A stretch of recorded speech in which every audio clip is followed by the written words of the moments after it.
ನಮಸ್ಕಾರ ಸ್ನೇಹಿತರೆ, Ram sir 360 YouTube ಚಾನಲ್ಗೆ ನಿಮಗೆ ಸ್ವಾಗತ. ಪ್ರತಿದಿನ ಕರೆಂಟ್ ಅಫೇರ್ಸ್ ನೋಡ್ತಾ ಹೋಗೋಣ. ನೋಡಿ, ಪ್ರೆಸ್ ಬ್ಯೂರೋ ಇನ್ಫಾರ್ಮೇಶನ್ ಯಾರು ಹೊಸದಾಗಿ ನೋಡ್ತಾ ಇದ್ದೀರಲ್ಲ ಅವರು ಪ್ರೆಸ್ ಬ್ಯೂರೋ ಇನ್ಫಾರ್ಮೇಶನ್ ಹಾಗೂ ಪ್ರಜಾವಾಣಿ ಕನ್ನಡ ಎಲ್ಲ ದಿನಪತ್ರಿಕೆಗಳು ಹಾಗೂ GK today, the Hindu news paper. ಮೊದಲನೇದಾಗಿ ಕನ್ನಡ ಪತ್ರಿಕೆಗಳ ನೋಡೋಣ, ಆಮೇಲೆ ದ ಹಿಂದೂ, ಆಮೇಲೆ GK ಟುಡೇ, ಆಮೇಲೆ ಪ್ರೆಸ್ ಬ್ಯೂರೋ ಇನ್ಫಾರ್ಮೇಶನ್ನ ಮಾಹಿತಿಯನ್ನು ಒಂದೊಂದಾಗಿ ನೋಡ್ತಾ ಹೋಗೋಣ. ಯಾರು ಇನ್ನೂ ವಿಡಿಯೋನ ಶೇರ್ ಮಾಡಿಲ್ಲ ನಿಮ್ಮ ಸ್ನೇಹಿತರಿಗೂ ಶೇರ್ ಮಾಡಿ. ನೋಡ್ರಿ, ಎಲ್ಲರೂ ಮೆಂಬರ್ಶಿಪ್ ಇಡ್ತಾ ಇದ್ದಾರೆ, ತಲೆ ಕೆಡಿಸ್ಕೊಬೇಡಿ, ಫ್ರೀ ಆಫ್ ಕಾಸ್ಟ್ನಾಗ ಇರುತ್ತೆ. ಓಕೆ, ವಿಡಿಯೋ ನೋಡೋಕ್ಕಿಂತ ಮುಂಚೆ ನೀವು ವಿಡಿಯೋಕ್ಕೆ ಒಂದು ಲೈಕ್ ಕೊಡಿ, ಹಾಗೆ ಶೇರ್ ಮಾಡೋದನ್ನು ಮರಿಬೇಡಿ. ಹಾಗಾದರೆ ಮೊದಲೇ ಕ್ವಶನ್ ಆಗಿ ನೋಡೋದಾದರೆ ನೋಡ್ರಿ, ಭುವನೇಶ್ವರದಲ್ಲಿ ನಡೆದ ನೋಡ್ರಿ 61ನೇ ಆವೃತ್ತಿಯ ಫೆಮಿನಾ ಮಿಸ್ ಇಂಡಿಯಾ 226 ಕಿರೀಟವನ್ನು ಮುಡಿಗೇರಿಸಿಕೊಂಡವರು ಯಾರು ಅಂತ. Who was the crowned Femina Miss India 226 at 61 edition held in the Bhubaneswar. ಯಾರು? ರಾಜನಂದಿನಿ ಪವಾರ್, ಶ್ರೀ ಅದ್ವೈತಿ ಜಿ, ಸಿದ್ದಿ ಸತೀಶ್ ಶೈಲಿ, ಗೀತಾ ಗೋಪಿನಾಥನ್. ಯಾರು ಸರಿಯಾದ ಉತ್ತರ? ನೋಡ್ರಿ, ಸರಿಯಾದ ಉತ್ತರ ನೋಡ್ತಾ ಬಂದ್ರೆ ಸಿದ್ದಿ ಶೈಲ್ ಅವರು. ನೋಡ್ರಿ, ಸಿದ್ದಿ ಶೈಲ್ ಅವರು 2026 ಹಿಂದಿಲ್ದು 2024 61th ಎಡಿಷನ್ 60th ಎಡಿಷನ್ ಯಾರಂತ ಅಂದ್ರೆ ಯಾರಿದ್ರು?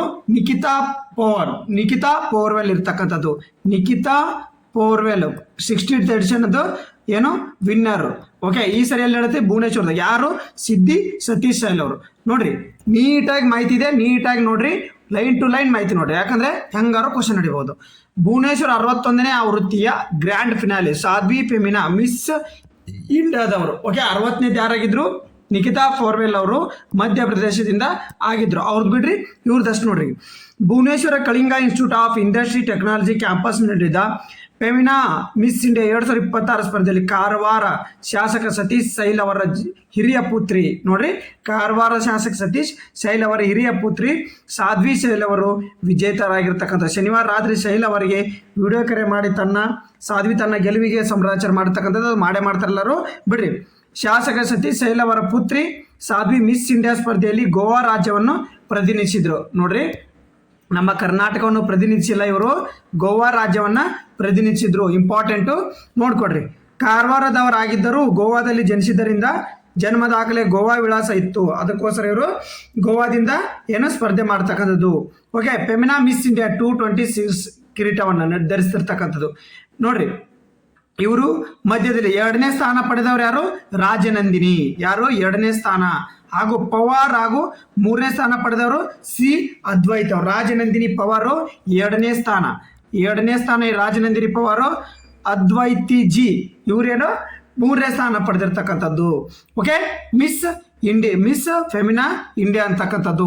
ನೋಡ್ರಿ, ಸಾಮಾಜಿಕ ಚಟುವಟಿಕೆ ಸಕ್ರಿಯವಾಗಿದ್ದು ಸುದ್ದಿ ಅಪೌಷ್ಟಿಕತೆ ಬಳಲುವ ಮಕ್ಕಳಿಗೆ ನೆರವಾಗಲು ಕಿಟ್ಟೋ ಎಂಬ ಸಂಸ್ಥೆಯೊಂದಿಗೆ ಕೈ ಜೋಡಿಸಿದ್ದಾರೆ. ಮಕ್ಕಳ ಆರೋಗ್ಯ ಕಾಳಜಿಯ ಸಂಪನ್ಮೂಲ ಇವರು ನೆರವಾಗಿರ್ತಕ್ಕಂಥದ್ದು. ಸಾಮಾಜಿಕ ಮಿಸ್ ಫೆಮಿನಾ ಅಂತಂದ್ರೆ ಅವ್ರದ್ದು ಬರೀ ಬ್ಯೂಟಿ ಅಷ್ಟೇ ನೋಡಲ್ಲ, ಅವರ ಸಾಮಾಜಿಕ ಕಾರ್ಯಕರ್ತಗಳು ಮತ್ತು ಅವರು ಏನು ಯಾವ ರೀತಿ ಭಾವನೆಗಳನ್ನು ಹೊಂದಿರ್ತಾರೆ ಅವನ್ನೆಲ್ಲನೂ ನೋಡ್ತಕ್ಕಂಥದ್ದು.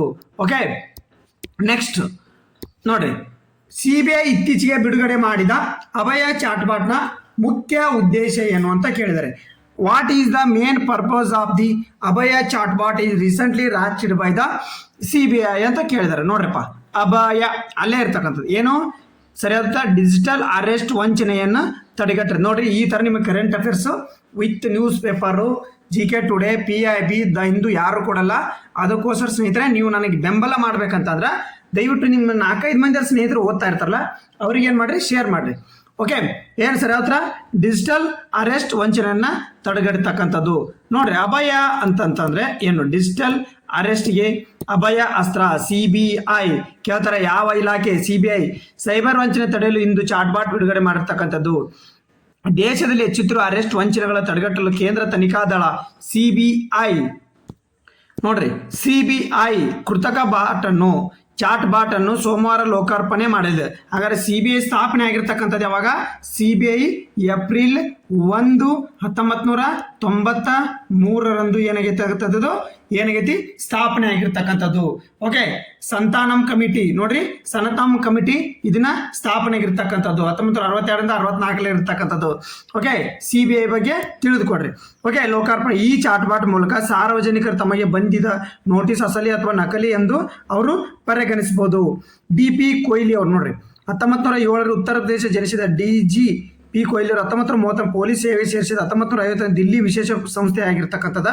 ಅವರು 1963 ಏಪ್ರಿಲ್ 1 CBI ಸ್ಥಾಪನೆಯಾದಾಗ ಅದರ ಸಂಸ್ಥಾಪಕ ನಿರ್ದೇಶಕರಾಗಿ ನೋಡ್ರಿ ಏಪ್ರಿಲ್ 1 1963 ಏಪ್ರಿಲ್ 1 ಯಾರು ಇವರು ಮೊದಲ ನಿರ್ದೇಶಕರು ಯಾರು ಸಂಸ್ಥಾಪಕ ನಿರ್ದೇಶಕರು TP ಕೊಹ್ಲಿ ಅವರು 1968 ಸೇವೆ ಸಲ್ಲಿಸ್ತಕ್ಕಂಥದ್ದು. ಹಾಗಾದ್ರೆ ಡಿಜಿಟಲ್ ಅರೆಸ್ಟ್ ಅಂದ್ರೆ ಏನು ನೋಡ್ರಿ, CBI ಅಧಿಕಾರಿಗಳು ಅಥವಾ ಪೊಲೀಸರಿಗೆ ಸೊಗೇನಲ್ಲಿ ಕರೆ ಮಾಡುವ ವಂಚಕರು ಇಲ್ಲದೆ ಪ್ರಕರಣಗಳ ಹೆಸರಿನಲ್ಲಿ ನಕಲಿ ನೋಟಿಸ್ಗಳನ್ನು ತೋರಿಸಿ ಸಾರ್ವಜನಿಕರನ್ನು ಭಯಪಡಿಸುತ್ತಾರೆ. ನಂತರ ಡಿಜಿಟಲ್ ಅರೆಸ್ಟ್ ಹೆಸರಿನಲ್ಲಿ ಅವರನ್ನು ಮನೆಯಲ್ಲೇ ಇರುವಂತೆ ಬೆದರಿಸಲಾಗುತ್ತದೆ. ಬಳಿಕ ವಂಚಕರು ಪ್ರಕರಣವನ್ನು ರದ್ದು ಮಾಡಬೇಕಾಗಿ ಇಂತಿಷ್ಟು ಹಣ ಕೊಡಿ ಎಂದು ಬೇಡಿಕೆ ಇಡುತ್ತಾರೆ. ಹೀಗೆ ಭಯದಿಂದ ಈವರೆಗೆ ದೇಶದಲ್ಲಿ ಜನರು ಸಾವಿರಾರು ಕೋಟಿ ರೂಗಳನ್ನು ಕಳೆದುಕೊಂಡಿರ್ತಕ್ಕಂಥದ್ದು. ಸುಪ್ರೀಂ ಕೋರ್ಟ್ ವಿವಿಧ ಸೈಬರ್ ವಂಚನೆ ಮೂಲಕ ಸೈಬರ್ ಅಪರಾಧಿಗಳಿಗೆ ಸುಮಾರು 54,000 ಕೋಟಿ ರೂ ಲೂಟಿ ಮಾಡಿದೆ ಎಂದು ಕಳವಳ ವ್ಯಕ್ತಪಡಿಸ್ತಕ್ಕಂಥದ್ದು. ಡಿಜಿಟಲ್ ಅರೆಸ್ಟ್ ಅಂದ್ರೆ ಗೊತ್ತಾಯ್ತಲ್ಲ. ಓಕೆ, ಡಿಜಿಟಲ್ ಅಭಯ ಅಂತ ಬಂದಿರತಕ್ಕಂಥ ಚಾಟ್ಬಾಟು ಮೊದಲ ಸಂಸ್ಥಾಪಕ ನಿರ್ದೇಶಕರು ಯಾರು DP ಕೊಹ್ಲಿ 1963 ಏಪ್ರಿಲ್ 1 ಸ್ಥಾಪನೆ ಆಗಿರ್ತಕ್ಕಂಥದ್ದು. ಓಕೆ, ನೆಕ್ಸ್ಟ್ ಭಾರತೀಯ ವಾಯುಪಡೆ ಯಾವ ಘಟಕಕ್ಕಾಗಿ ಸರ್ಕಾರವು ಮೈಕ್ರೋ EV ಡ್ರೋನ್ ಖರೀದಿಸುವ ಪ್ರಕ್ರಿಯೆಯನ್ನು ಆರಂಭಿಸಿದೆ? For which unit of the Indian air force has the government started the process of purchasing micro unmanned aerial vehicle ಅಂತ ಅರ್ಥ. UAV ಅಂತಂದ್ರೆ ಅನ್ಮ್ಯಾಡ್ ಏರಿಯಲ್ ವೆಹಿಕಲ್ ಅಂತ ಅರ್ಥ. ಗರುಡ ಪಡೆ, ಪ್ಯಾರಾ SF, BSF, NSG ನೋಡ್ರಿ ಯಾವ ಪಡೆ ಅಂತಂದ್ರೆ ಗರುಡ ಪಡೆ. ಈ ಗರುಡ ಪಡೆ ಅಂತಂದ್ರೆ ಗರುಡ ಪಡೆ ಏನ್ ಕೆಲಸ ಮಾಡುತ್ತಂತಂದ್ರೆ ಇದರ ಸ್ಥಾಪನೆ ಮೊದಲೇದಾಗಿ ಫೆಬ್ರವರಿ 6 2004 ಸ್ಥಾಪನೆ ಆಗಿರ್ತಕ್ಕಂಥದ್ದು ಗರುಡ ಪಡೆ. ಯಾಕೆ ಹೆಸರಿನ ಮೂಲ ಅಂದ್ರೆ ಇದನ್ನ ಹಿಂದೂ ಪುರಾಣದ ವೇಗ ಮತ್ತು ಶಕ್ತಿಗೆ ಸಾಕ್ಷಿಯಾದ ಗರುಡನ ಇದಕ್ಕೆ ಹೆಸರಿಡಲಾಗಿರ್ತಕ್ಕಂಥದ್ದು. ಇದ್ರ ಧ್ಯೇಯವಾಕ್ಯ ಏನಾಗದ್ರೆ ಗರುಡ ಪಡೆಯದ ಧ್ಯೇಯವಾಕ್ಯ ಏನಾಗದ್ರೆ ಪ್ರಹಾರ ಸುರಕ್ಷಾ, ಡಿಫೆನ್ಸ್ ಬೈ ಅಫೆನ್ಸ್ ಅನ್ನೋದು ಇದ್ರದ್ದು ಪ್ರಹಾರ ವಾಕ್ಯ. ಬರ್ಕೊಳ್ಳಿ ನೀವೇ ನೀಟಾಗಿ, ಡಿಫೆನ್ಸ್ ಬೈ ಅಫೆನ್ಸ್ ಅಂತೇಳಿ ಅರ್ಥ. ಡಿಫೆನ್ಸ್ ಬೈ ಅಫೆನ್ಸ್ ಬರ್ಕೊಳ್ಳಿ. ಓಕೆ, ಇದು ನೀಟಾಗಿ ಬರ್ಕೊಳ್ಳಿ. ಓಕೆ, ಏನಿದು ಗರುಡ ಪಡೆ? ಹಾಗಾದ್ರೆ ಗರುಡ ಪಡೆಗೆ ನೋಡಿ ಭಾರತೀಯ ವಾಯುಪಡೆ ವಿಶೇಷ ಪಡೆಯಾದ ಗರುಡ ಘಟಕಕ್ಕಾಗಿ ಅತ್ಯಂತ ಕಠಿಣ ಪರಿಸರ ಹಾಗೂ ಎತ್ತರ ಪ್ರದೇಶದಲ್ಲಿ ಕಾರ್ಯನಿರ್ವಹಿಸಬಲ್ಲ ಸಣ್ಣ ಗಾತ್ರ ಮಾನವರಹಿತ ವೈಮಾನಿಕ ವ್ಯವಸ್ಥೆಯನ್ನು ಖರೀದಿಸಲು 16,400 ಅಡಿ ಎತ್ತರಕ್ಕೆ ಹಾರತಕ್ಕಂಥ ಏನು ಮೈಕ್ರೋ EVA ಅಂದ್ರೆ ಅನ್ಮ್ಯಾಡ್ ವೆಹಿಕಲ್ ಮಾಹಿತಿ ರಕ್ಷಣಾ ಸಚಿವಾಲಯ ಪ್ರಸ್ತಾವನೆಯನ್ನ ಮುಂದಿಟ್ಟಿರ್ತಕ್ಕಂಥದ್ದು. ಹಾಗಾದ್ರೆ ಗರುಡ ಪಡೆ ಯಾವಾಗ 2004 ಏಪ್ರಿಲ್ 6 ಸ್ಥಾಪನೆ ಆಗಿರ್ತಕ್ಕಂಥದ್ದು. ಓಕೆ, ಡಿಫೆನ್ಸ್ ಬೈ ಅಫೆನ್ಸ್ ಇದ್ರದ ಧ್ಯೇಯವಾಕ್ಯ ಆಗಿರ್ತಕ್ಕಂಥದ್ದು. ಓಕೆ, ನೆಕ್ಸ್ಟ್ ಕೇಂದ್ರ ಸಚಿವ ಸಂಪುಟದ ಪ್ರಧಾನಮಂತ್ರಿ ಗ್ರಾಮ ಸಡಕ್ ಯೋಜನೆ 3 ಯಾವ ವರ್ಷದವರೆಗೆ ವಿಸ್ತರಣೆ ಮಾಡಲು ಅನುಮೋದನೆ ನೀಡಿರ್ತಕ್ಕಂಥದ್ದು? ಯಾವ ವರ್ಷದವರೆಗೆ? Until the which year has been Indian cabinet approve the extension of ಗ್ರಾಮ ಸ್ವರಾಜ್ ಸಡಕ್ ಯೋಜನೆ. ಪ್ರಧಾನಮಂತ್ರಿ ಗ್ರಾಮ ಸಡಕ್ ಏನು ಯೋಜನೆಯನ್ನು ರೋಡಿಗೆ ಸಂಬಂಧಪಟ್ಟಿರ್ತಕ್ಕಂಥದ್ದು ಯಾವುದು?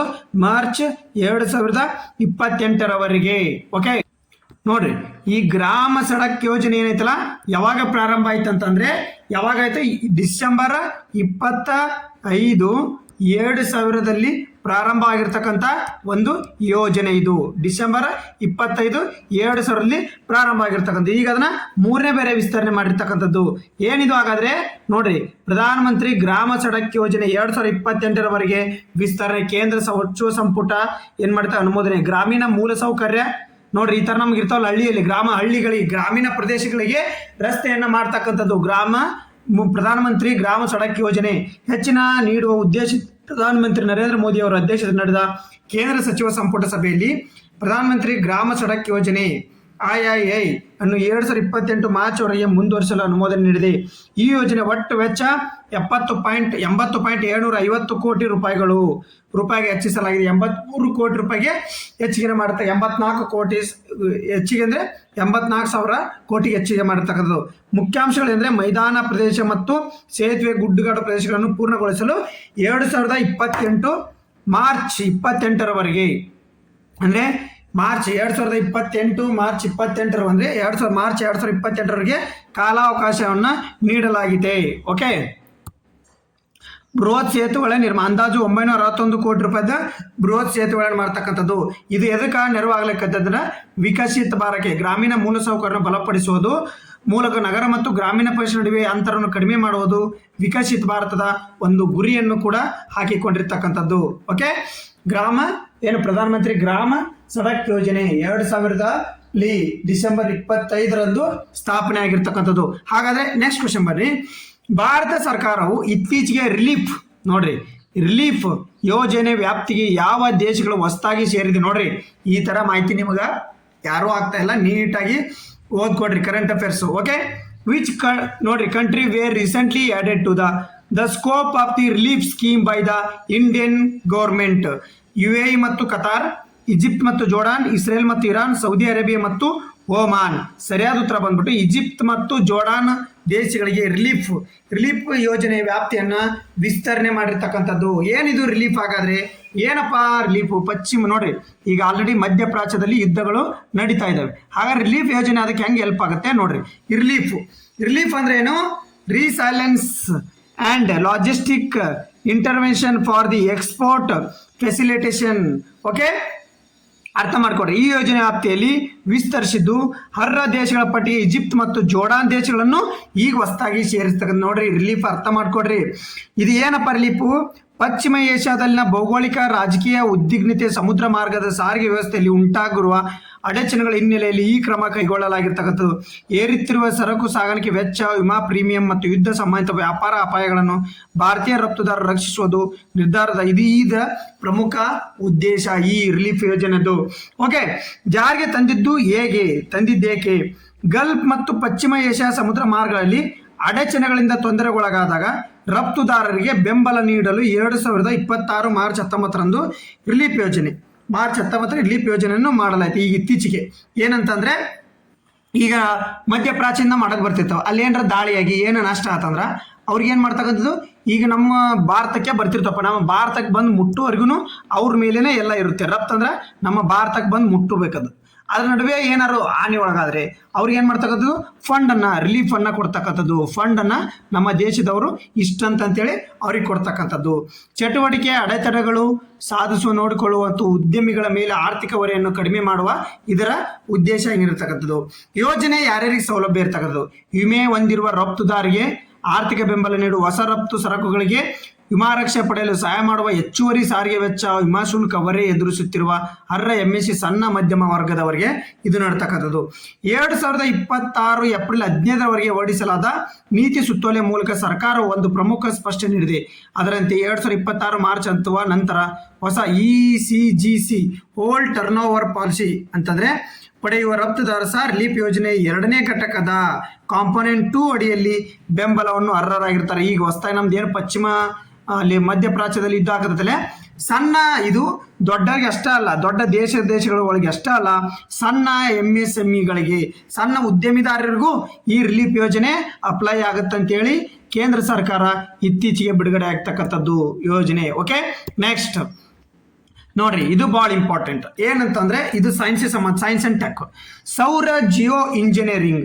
ನೋಡ್ರಿ, ಇಂಜಿನಿಯರಿಂಗ್ ತಂತ್ರಜ್ಞಾನದ ಮುಖ್ಯ ಉದ್ದೇಶ ಏನಂತ ಕೇಳ. What is the main objective of solar Jio engineering technology ಅಂತ ಕೇಳ್ಯಾರ. ಏನಿದು ಅಂತಂದ್ರೆ ನೋಡಪ್ಪ, ಸೌರಶಕ್ತಿಯಿಂದ ಹೆಚ್ಚಿನ ವಿದ್ಯುತ್ ಉತ್ಪಾದಿಸುವುದು. ಹೌದಾ? ನೋಡ್ರಿ, ಮತ್ತೆ ಸೂರ್ಯನ ಕಿರಣಗಳನ್ನು ಬಾಹ್ಯಾಕಾಶಕ್ಕೆ ಪ್ರತಿಫಲಿಸಿ ಭೂಮಿಯ ಉಷ್ಣತೆಯನ್ನು ಕಡಿಮೆ ಮಾಡ್ತಕ್ಕಂಥದ್ದು, ಮಂಗಳ ಗ್ರಹದ ಮೇಲೆ ಸೂರ್ಯನ ಬೆಳಕನ್ನು ಹೆಚ್ಚಿಸುವುದು, ಮಳೆ ಬರದಂತೆ ತಡೆಯುವುದು. ಯಾವ್ದಪ್ಪ ಇದ್ರಾಗಂತಂದ್ರೆ ನೋಡ್ರಿ, ಸೌರ ಜಿಯೋ ಇಂಜಿನಿಯರಿಂಗ್. ಯಾವಾಗ ಕ್ವಶನ್ ಕೇಳಿದ್ರಿ ಸೈನ್ಸ್ ಆ್ಯಂಡ್ ಟೆಕ್ನೇ ಬರ್ತಕ್ಕಂಥದ್ದು. ಆಪ್ಷನ್ ಬಿ, ಸೂರ್ಯನ ಕಿರಣಗಳು ಬಾಹ್ಯಾಕಾಶದ ಪ್ರತಿಫಲಿಸಿ ಭೂಮಿಯ ಉಷ್ಣತೆಯನ್ನು ಕಡಿಮೆ ಮಾಡ್ತಕ್ಕಂಥ. ಯಾವ ರೀತಿ ನೋಡ್ರಿ ಏನಂದರೆ ಇಲ್ಲಿ ಭೂಮಿ ಇರ್ತೈತಿ, ಮೇಲ್ಗಡೆನೇ ಏನು ಮಾಡ್ತಕ್ಕಂಥದ್ದು ಒಳ್ಳೆ ಪ್ಯಾನಲ್ನ ಜೋಡಿಸ್ತಕ್ಕಂಥ ಸೌರ ಇಂಜಿನಿಯರಿಂಗ್ ಮಾಡ್ತಕ್ಕಂಥದ್ದು. ಯಾವ ರೀತಿ ನೋಡ್ರಿ ಇಲ್ಲಿ ಒಂದೊಂದು ಹೇಳ್ತಾ ಹೋಗ್ತೀನಿ. ಯಾವ ರೀತಿ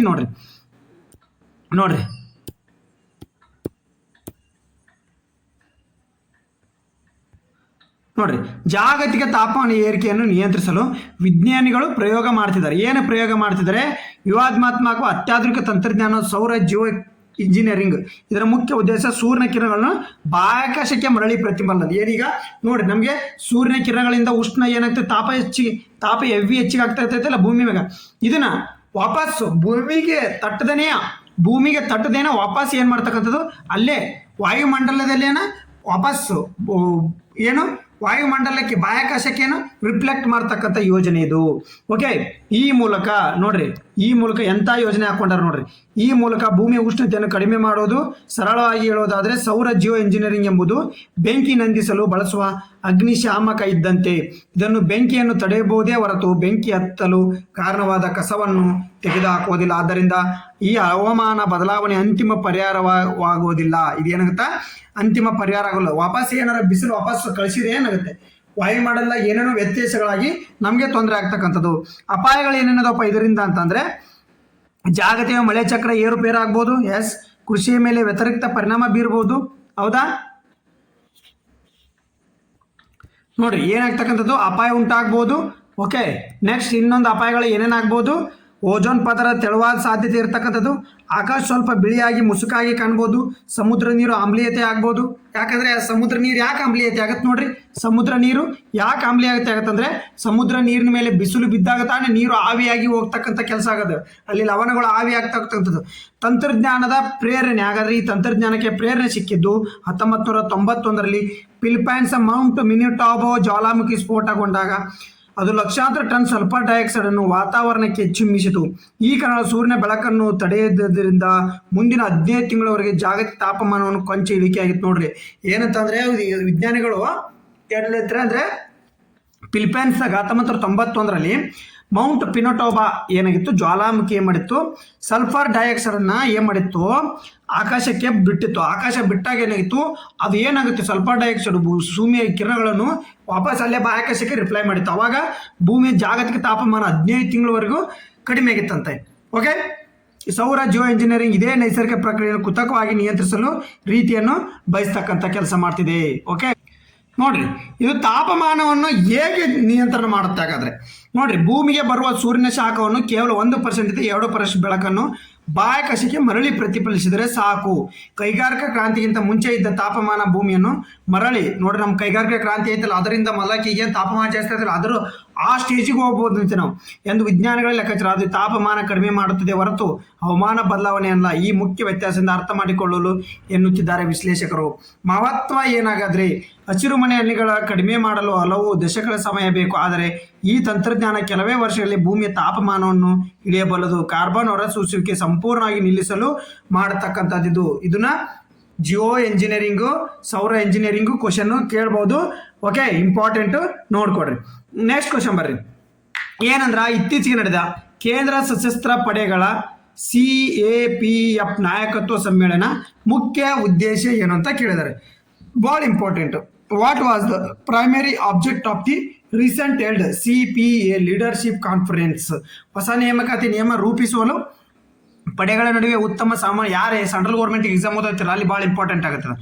ತಂತ್ರಜ್ಞಾನ ಬಳಕೆ ಮಾಡ್ತಕ್ಕಂಥದ್ದು, ಗಡಿ ಭದ್ರತೆ ಸಂಪೂರ್ಣ ಖಾಸಗೀಕರಣಗೊಳಿಸ್ತಕ್ಕಂಥದ್ದು, ಕೇವಲ ಸಂಬಳ ಬಗ್ಗೆ ಚರ್ಚೆ ಮಾಡ್ತಕ್ಕಂಥದ್ದು. ಯಾವುದಂದ್ರೆ 3 ಪಡೆಗಳ ಉತ್ತಮ ಸಮನ್ವಯ ಸಾಧಿಸಲು ಆಧುನಿಕತೆಯನ್ನು ತರಲಿಕ್ಕೆ ಹೊರಟಿರ್ತಕ್ಕಂಥ ಯೋಜನೆ ಯಾವುದಂತಂದ್ರೆ ಇದೇ ಸಮ್ಮೇಳನ ಮಾಡ್ತಕ್ಕಂಥದ್ದು. ಪಡೆಗಳ ನಡುವೆ ಉತ್ತಮ ಸಮನ್ವಯ, ಆಧುನಿಕ ತಂತ್ರಜ್ಞಾನ ಬಳಕೆ ಮಾಡ್ತಕ್ಕಂಥದ್ದು.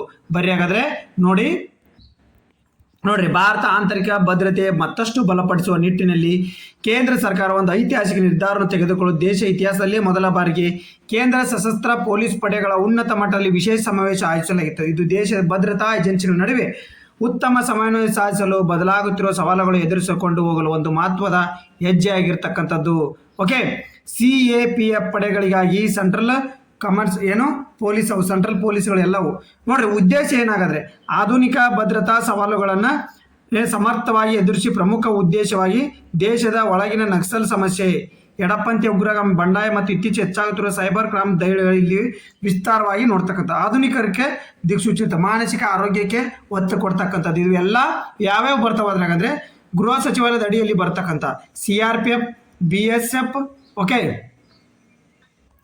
ನೋಡ್ರಿ ಯಾವ್ಯಾವ ಬರ್ತಾವೆ ಇದ್ರಾಗೆ CRPF, BSF ಗುಪ್ತಚರ ಇಲಾಖೆ ಬಾಂಧವ್ಯ ಗಟ್ಟಿಗೊಳಿಸಲು ಏನು ಕೇಂದ್ರ ಗೃಹ ಸಚಿವಾಲಯದ ಅಡಿಯಲ್ಲಿ ಬರ್ತಾವಲ್ಲ ಅವನ್ನೆಲ್ಲಾನು ಒಂದೇ ಅಡಿ ಸೂರಿನ ಅಡಿಯಲ್ಲಿ ಕೆಲಸ ಮಾಡ್ತಕ್ಕಂಥದ್ದು. ಓಕೆ ನೆಕ್ಸ್ಟ್ ನೋಡ್ರಿ ಇದೊಂದು ಸ್ವಲ್ಪ ನೋಡ್ಕೊಂಬಿಡ್ರಿ. ಏಪ್ರಿಲ್ 20ನೇ ತಾರೀಕು ಏನೈತಲ್ಲ ವೆರಿ ವೆರಿ ಇಂಪಾರ್ಟೆಂಟ್ ದಿನ ಆಗಿರ್ತಕ್ಕಂಥ ಪಾಶ್ಚೀಕರಣದ ಕ್ರಾಂತಿ ಆಗಿರ್ತಕ್ಕಂಥದ್ದು. ಏನು ಪಾಶ್ಚರೀಕರಣದ ಕ್ರಾಂತಿ ಅಂತಂದ್ರೆ ಏನಾಗಿತ್ತಪ್ಪ ಅಂತಂದ್ರೆ ನೋಡ್ರಿ ಆಧುನಿಕ ವಿಜ್ಞಾನ ಇತಿಹಾಸದಲ್ಲಿ ಏಪ್ರಿಲ್ 20 ಅತ್ಯಂತ ಮಹತ್ವ ದಿನ. 1860 ಇದೇ ದಿನ ಫ್ರೆಂಚ್ ರಸಾಯನಶಾಸ್ತ್ರ ಲೂಯಿಸ್ ಪ್ಯಾಶ್ಚರ್ ಅವರು ಅವರ ಸಹೋದ್ಯೋಗಿ ಕ್ಲಾಡ್ ಬರ್ನಾರ್ಡ್ ಮೊದಲ ಬಾರಿಗೆ ಪಾಶ್ಚರೀಕರಣ ಪರೀಕ್ಷೆಯನ್ನು ನಡೆಸಿರ್ತಕ್ಕಂಥದ್ದು. ಕ್ವಶನ್ ಕೇಳಿದಾನೆ, ಪಾಶ್ಚರೀಕರಣವನ್ನು ಮಾಡತಕ್ಕಂಥ ಪ್ರಕ್ರಿಯೆಯನ್ನು ಯಶಸ್ವಿಗೊಳಿಸ್ತಕ್ಕಂಥಲ್ಲಿ ಯಾರ್ಯಾರು ಪಾಲು ಐತಿ ಅಂತಂದ್ರೆ ನೋಡ್ರಿ ಕ್ಲಾಡ್ ಬರ್ನಾರ್ಡ್ ಮತ್ತು ಪಾಶ್ಚರೀಕರಣದ ಪಿತಾಮಹನವಂತೆ ಯಾರು ಕರಿತೀವಿ ಲೂಯಿಸ್ ಪ್ಯಾಶ್ಚರ್ ಅವ್ರದ್ದು. ಸಂಶೋಧನೆ ಇಲ್ಲದೆ 19ನೇ ಶತಮಾನದ ಮಧ್ಯ ಫ್ರಾನ್ಸ್ ವೈನ್ ಮತ್ತು ಬಿಯರ್ ಬೇಗನೆ ಕೆಟ್ಟು ಹೋಗೋದನ್ನು ದೊಡ್ಡ ಆರ್ಥಿಕ ಸಮಸ್ಯೆ ಆಗಿತ್ತು. ಅದನ್ನ ಮಾಡಿದೆ. ಏನಿದು ಪಾಶ್ಚರೀಕರಣ ಅಂತಂತಂದ್ರೆ ಪಾಶ್ಚರ್ ಒಂದು ಸರಳ ಆದರೆ ಪರಿಣಾಮಕಾರಿ ಪ್ರಕ್ರಿಯೆ. ಇದರಲ್ಲಿ ಹಾಲು ಮತ್ತು ವೈನ್ಗಳು ದ್ರವಳ ಒಂದು ನಿರ್ದಿಷ್ಟ ತಾಪಮಾನಕ್ಕೆ ಅಂದರೆ 60 ಡಿಗ್ರಿ ಸೆಲ್ಸಿಯಸ್ ಟು 100 ಡಿಗ್ರಿ ಸೆಲ್ಸಿಯಸ್ನ ಒಳಗೆ ಅಲ್ಪ ಕಾಲದವರೆಗೆ ಬಿಸಿ ಮಾಡಬೇಕು. ಎಷ್ಟು ಮಾಡಬೇಕು? 60ರಿಂದ 100ವರೆಗೆ ಮಾಡಬೇಕು. ಮಾಡಿ ಅದನ್ನು ನಾವೇನು ಮಾಡಬೇಕು? ತಕ್ಷಣವೇ ತಂಪುಗೊಳಿಸಬೇಕು. ಈ ಪ್ರಕ್ರಿಯೆಯಿಂದ ದ್ರವದಲ್ಲಿ ರೋಗಕಾರಕ ಬ್ಯಾಕ್ಟೀರಿಯಾಗಳು ಕೊಲ್ಲಲ್ಪಡ್ತವೆ. ಇದನ್ನ ನಾವೇಂತ ಕರಿತೀವಿ? ಪಾಶ್ಚರೀಕರಣ. ಭಾಳ ಹಾಲು ಭಾಳ ದಿವಸದಿಂದ ಬರೋದಕ್ಕೆ ಇವೆಲ್ಲ ಪಾಶ್ಚರೀಕರಣ ಮಾಡೇನೆ ನಮ್ದು ಹಾಲು ಪ್ಯಾಕೆಟ್ ಮಾಡ್ತಕ್ಕಂಥದ್ದು ಎಲ್ಲನೂ ಪಾಶ್ಚರೀಕರಣ. ಓಕೆ ಲೂಯಿಸ್ ಪ್ಯಾಶ್ಚರ್ ಅವರ ಕೊಡುಗೆ ಇದು. ಓಕೆ ಎಸ್ ಇವತ್ತಿನ ದಿನ ಅದು. ಹಾಗಾದರೆ ದ ಹಿಂದೂ ನ್ಯೂಸ್ ಪೇಪರ್ಲಿ ಬರ್ರಿ. ರಾಷ್ಟ್ರೀಯ ಗ್ರಾಮೀಣ ಜೀವನೋಪಾಯ ಅಭಿಯಾನ ಯಾವ ವರ್ಷ ಪ್ರಾರಂಭ ಆಗಿತ್ತು? NRLM. In which year was the national rural livelihood mission ಯಾವ ವರ್ಷ ಲಾಂಚ್ ಆಗಿತ್ತು ಅಂತ ಕೇಳಿದ್ದಾರೆ. ದ ಹಿಂದೂ ನ್ಯೂಸ್ ಪೇಪರಲ್ಲಿ ಬಂದಿರತಕ್ಕಂಥದ್ದು ಯಾವ ವರ್ಷ? 2011ರಲ್ಲಿ ಪ್ರಾರಂಭ ಆಗಿರ್ತಕ್ಕಂಥದ್ದು. ಏನಿದು ಹಾಗಾದ್ರೆ ನೋಡ್ರಿ the Hindu news paper India rural model are shaping the development diplomacy. ನೋಡ್ರಿ ಬಂದಿರ್ತಕ್ಕಂಥದ್ದು article the Hindu news paper ಬಂದೈತಿ. ನೀಟಾಗಿ ಓದ್ಕೊಡ್ರಿ. ಮಾಹಿತಿ ಏನಾಗಾದ್ರೆ ಗ್ರಾಮೀಣ ಕುಟುಂಬಗಳಿಗೆ ಸ್ವಯಂ ಉದ್ಯೋಗ ಮತ್ತು ಸುಸ್ಥಿರ ಜೀವನೋಪಾಯದ ಮೂಲಕ ಬಡತನವನ್ನು ಹೋಗಲಾಡಿಸಲು 2011ರಲ್ಲಿ ಕೇಂದ್ರ ಗ್ರಾಮೀಣಾಭಿವೃದ್ಧಿ ಸಚಿವಾಲಯದ ಅಡಿಯಲ್ಲಿ NRLM ಅನ್ನು ಪ್ರಾರಂಭಿಸಲಾಯಿತು. 2026-27 ಎದಕ್ಕೆ ಸುದ್ದಿಯಲ್ಲಿ ಐತೆ ಅಂದರೆ 2026-27 ಬಜೆಟ್ನಲ್ಲಿ 19,700 ಕೋಟಿ ರು ಅನುದಾನ ನೀಡುವ ಮೂಲಕ NRLM ಅನ್ನು ಭಾರತ ಪ್ರಮುಖ ಗ್ರಾಮೀಣ ಬಡತನ ನಿರ್ಮೂಲನಾ ಕಾರ್ಯಕ್ರಮವೆಂದು ಪುನರುಚ್ಚನೆ ಮಾಡಲಾಗಿರ್ತಕ್ಕಂಥದ್ದು. Okay important. ನೆಕ್ಸ್ಟ್ ದ ಹಿಂದೂದೊಳಗೆ ಬಂದಿರತಕ್ಕಂಥದ್ದು ಇವು ಕಾರ್ಬನ್ ಬಾರ್ಡರ್ ಅಡ್ಜಸ್ಟ್ಮೆಂಟ್ ಮೆಕ್ಯಾನಿಸಮ್ ಅಂದರೆ CBAM ಅಂತ ಕರಿತೀವಿ ನಾವು ಅದನ್ನು. ಯೋಜನೆ ಯುರೋಪಿಯನ್ ಯೂನಿಯನ್ ತನ್ನ ಕಾರ್ಬನ್ ಬಾರ್ಡರ್ ಅಡ್ಜಸ್ಟ್ಮೆಂಟ್ ಮೆಕ್ಯಾನಿಸಮ್ ಅಡಿಯಲ್ಲಿ ಎಷ್ಟು ಹೊಸ ಉತ್ಪನ್ನಗಳಿಗೆ ಸೇರಿಸಲು ಯೋಜನೆ ನೀಡಿರ್ತಕ್ಕಂಥದ್ದು. How many more product in the ಇವು product in to be include under the CBAM ಅಂತಂದ್ರೆ ಕಾರ್ಬನ್ ಬಾರ್ಡರ್ ಅಡ್ಜಸ್ಟ್ಮೆಂಟ್. ಎಷ್ಟಂದ್ರೆ 180 ಪ್ರಾಡಕ್ಟ್ ಅನ್ನ 180 ಪ್ರಾಡಕ್ಟ್ ನೋಡ್ರಿ ಮಾಹಿತಿ ಬಂದಿರತಕ್ಕಂಥದ್ದು. The European union okay the European union to planning to include 180 more product under the scope of the carbon border adjustment mechanism CBAM from the January 228 move that could be increase the carbon tax cost India manufacture export Europe. Okay ನಾವು Europe ಮೇಲೆ ಮಾಡ್ತಕ್ಕಂಥ carbon tax ಅಂತ ಕರೀತಾರೆ. ಅದು ನಮ್ಗೆ ಅಲ್ಲಿ ನಮ್ಮ ಇಂಡಸ್ಟ್ರಿಯಿಂದ ಏನು ಹೋಗ್ತಾವಲ್ಲ ಅಲ್ಲಿ ತ್ಯಾಜ್ಯಗಳು ಅದನ್ನ ನಾವು ಕಾರ್ಬನ್ ಟ್ಯಾಕ್ಸ್ ಅಂತ ಕರಿತಾರೆ ಯುರೋಪಿನವರು. ಓಕೆ ಇದನ್ನ ನೋಡ್ರಿ ಇವು ತನ್ನ CBAM ವ್ಯಾಪ್ತಿಯನ್ನು ವಿಸ್ತರಿಸುವ ಯೋಜನೆಗೆ ಇಂದು ಜನವರಿ 2028 ಜಾರಿಗೆ ತರಬಹುದು. ಇದು ಯುರೋಪ್ನ ರಫ್ತು ಮಾಡುವ ಭಾರತೀಯ ತಯಾರಿಕಾ ಉತ್ಪನ್ನ ಮೇಲೆ ಹೆಚ್ಚಿನ ಕಾರ್ಬನ್ ತೆರಿಗೆ ವೆಚ್ಚವನ್ನು ಉಂಟು ಮಾಡ್ತಕ್ಕಂಥದ್ದು. ನಾವು ಏನು ರಫ್ತು ಮಾಡ್ತೀವಲ್ಲ ಅವರು ಸುಂಕ ಯಾವ ರೀತಿ ಅಂತಂದ್ರೆ ಕಾರ್ಬನ್ ತೆರಿಗೆ ಅಂತೇಳಿ ವಸೂಲಿ ಮಾಡ್ತಕ್ಕಂಥದ್ದು. ಹೆಂಗ ಅಮೆರಿಕ ಟ್ಯಾರಿಫ್ ಮಾಡ್ತಲ್ಲ ಆ ಥರ ಇವರು ಕಾರ್ಬನ್ ತೆರಿಗೆ. Okay next the Hindu news ಪೇಪರ್ನಾಗ ಬಂದಿರತಕ್ಕಂಥದ್ದು ನೋಡ್ರಿ ಇಸ್ರೋ ತನ್ನ ಬಾಹ್ಯಾಕಾಶ ಅನ್ವಯಿಕ ಕೇಂದ್ರ ಮತ್ತು ಅಟ್ರಿ ಇತ್ತೀಚೆಗೆ ಯಾವುದಕ್ಕೆ ತಿಳುವಳಿಕೆ ಪತ್ರ ಹಾಕಿವೆ? ನೋಡ್ರಿ ಅಟ್ರಿ ಅಂದ್ರೆ ಏನು ಗೊತ್ತಾ? ಅಟ್ರಿ ಅಂದ್ರೆ ಅಶೋಕ ನೋಡ್ರಿ ಅಶೋಕ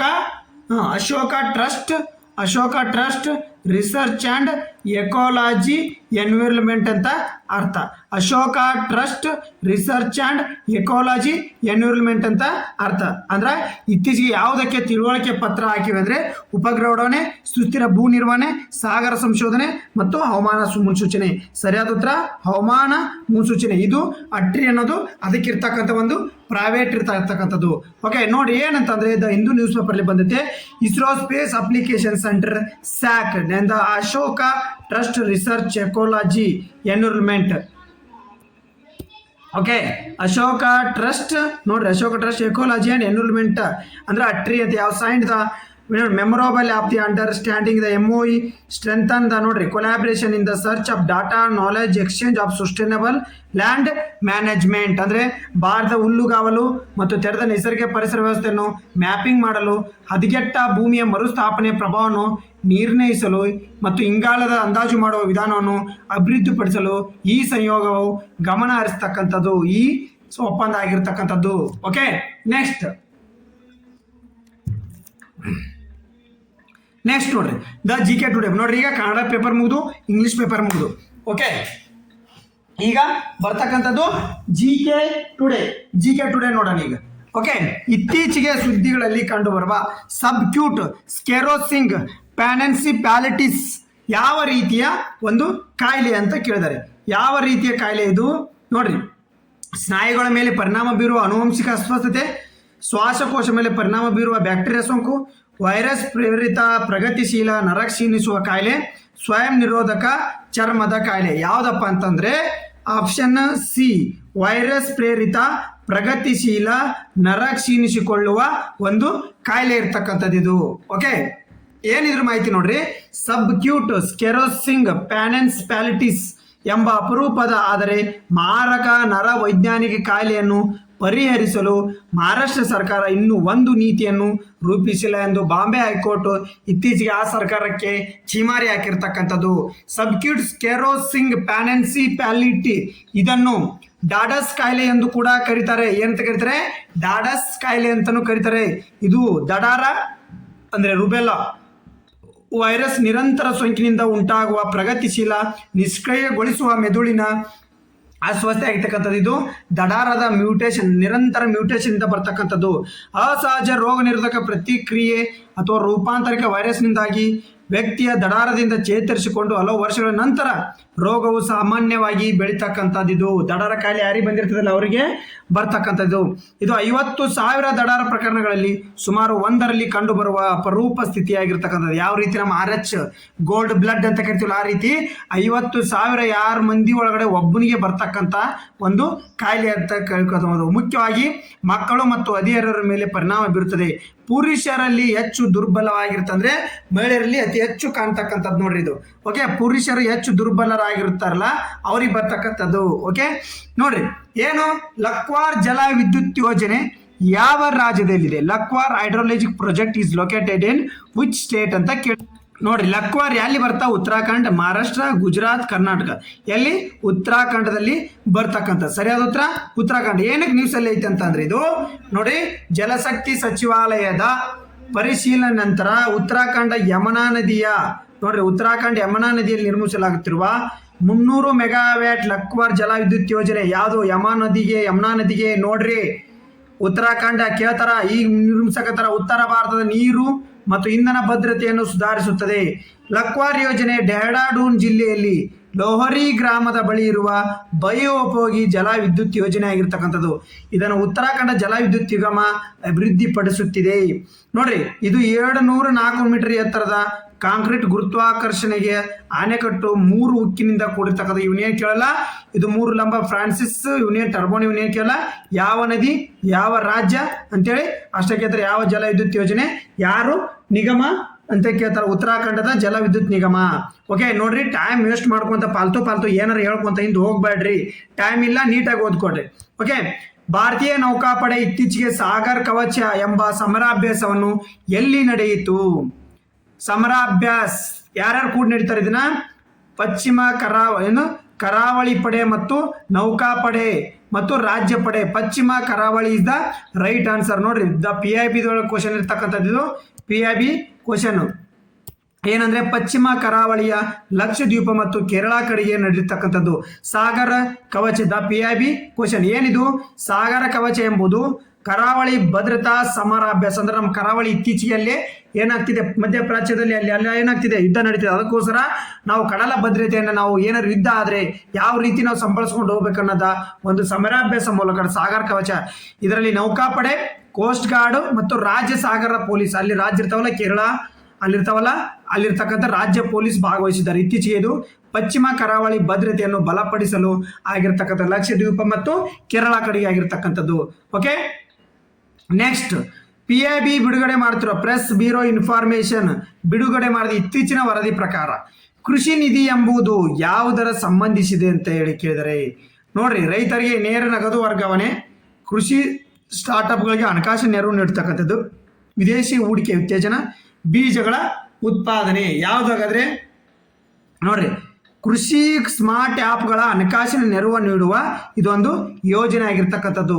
ನೋಡಿ, ಕೃಷಿ ನಿಧಿ ಯೋಜನೆ ಎಂಬುದು ಕೃಷಿ ಸಚಿವಾಲಯದ ಒಂದು ಯೋಜನೆ. ಯಾವುದು? ಕೃಷಿ ಸಚಿವಾಲಯ. ಇದು ಉದಯೋನ್ಮುಖ ಕೃಷಿ ಸ್ಟಾರ್ಟ್ಅಪ್ಗಳಿಗೆ ಹಣಕಾಸಿನ ನೆರವು ಮತ್ತು ಮಾರ್ಗದರ್ಶನ ನೀಡ್ತಕ್ಕಂಥ ಕೆಲಸ ಮಾಡುತ್ತೆ. ಕೃಷಿ ನಿಧಿ ಇದು ಸುಸ್ಥಿರ ಕೃಷಿ, ಹೊಸ ತಂತ್ರಜ್ಞಾನಗಳು ಉತ್ತೇಜಿಸುವ ಗುರಿಯನ್ನ ಹೊಂದಿರತಕ್ಕಂಥದ್ದು. ಓಕೆ, ನೋಡ್ರಿ, ಇದನ್ನ ಯಾವಾಗ ಸ್ಟಾರ್ಟ್ ಮಾಡಿದ ಕೃಷಿ ನಿಧಿ ಸಚಿವಾಲಯದಿಂದ ಯಾವಾಗ ಸ್ಟಾರ್ಟ್ ಮಾಡೈತಂದ್ರೆ ಡಿಸೆಂಬರ್ 2018ರಲ್ಲಿ ಸ್ಟಾರ್ಟ್ ಮಾಡಿರ್ತಕ್ಕಂಥದ್ದು. ಡಿಸೆಂಬರ್ 2018ರಲ್ಲಿ ಸ್ಟಾರ್ಟ್ ಮಾಡಿರ್ತಕ್ಕಂಥದ್ದು ಈ ಯೋಜನೆನ. ನೋಡ್ರಿ, ನೆಕ್ಸ್ಟ್ ಸಾಗರಮಾಲಾ ಯೋಜನೆ ಪ್ರಸ್ತುತ ಭಾರತ ಎಷ್ಟು ಅಗ್ರ ಪ್ರಮುಖ ಬಂದರುಗಳಿವೆ ಎಂದು ಏನು ಬಂದಿರ್ತಕ್ಕಂಥ ನ್ಯೂಸ್ ಪೇಪರ್ನ ನಿನ್ನೆ ಹೇಳಿದ್ದೀನಿ. ಕರೆಂಟ್ ಅಫೇರ್ಸ್ ಅಲ್ಲಿ ಏಪ್ರಿಲ್ 19 ಕರೆಂಟ್ ಅಫೇರ್ಸ್ ಯಾರು ನೋಡಿಲ್ಲ ಹೋಗಿ ನೋಡ್ಕೊಡ್ರಿ, ಅಲ್ಲಿರ್ತಕ್ಕಂಥದ್ದು ಸರಿಯಾದ ಉತ್ತರ ನೀವು ಕಮೆಂಟ್ ಮೂಲಕ ಕಮೆಂಟ್ ಮಾಡಿ. ಕಮೆಂಟ್ ಬಾಕ್ಸಲ್ಲಿ ಕಮೆಂಟ್ನ ಮಾಡೋದ್ರ ಮೂಲಕ ಆನ್ಸರ್ ಮಾಡಿ. ಹಾಗೆ ವಿಡಿಯೋಗೆ ಲೈಕ್ ಕೊಡ್ದೇನೆ ಹೋಗಬೇಡಿ. ಹಾಗೆ ಶೇರ್ ಮಾಡಿ ನಿಮ್ಮ ಸ್ನೇಹಿತರಿಗೆ. ನಿಮ್ಮ ಅನಿಸಿಕೆಗಳನ್ನು ಕೂಡ ಕಮೆಂಟ್ ಮಾಡಿ.